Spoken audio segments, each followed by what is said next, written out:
দেখো কথায় আছে না, যত ভালোই টিম থাকুক না কেন, যদি ভাগ্য সাথে না দেয় তাহলে কিন্তু যে কোনো কিছু হতে পারে। দেগঙ্গা জোৎসঙ্গী এই টিমে কে ছিল না দেখো, ক্রিস্টোফার, মাইকেল, সুরাজদা, পুষ্পেন্দুদা, পলাশদা। কিন্তু তাদের এগেনস্টের টিমটাকে একবার দেখো। এই টিমটাকে যে আমি খারাপ বলছি তা না, কিন্তু এই টিমটা অনেকটাই বেটার। শেষমেশ কি হলো অবশ্যই ভিডিওটা শেষ অব্দি দেখলে বুঝতে পারবে। ক্রিস্টোফার গোলটা আসবে কিনা, ক্রিস্টোফার ভালো গোল করলো এখান থেকে, করতে আসছে জাস্টিন, আর এদিকে সেই সুরাজদা।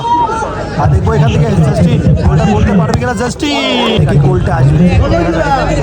মঞ্জুদা ভেরি পাওয়ারফুল করতেছে, গোলরক্ষক নিজে আশিকদা, ওদিকে শঙ্করদা, আশিকদা,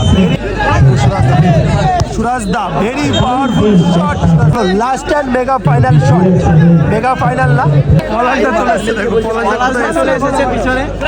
যাই হোক এখান থেকে দেখবো আরবেল গোলটা করতে পারবে কিনা, আরবেল ও ওয়াট এ গোল।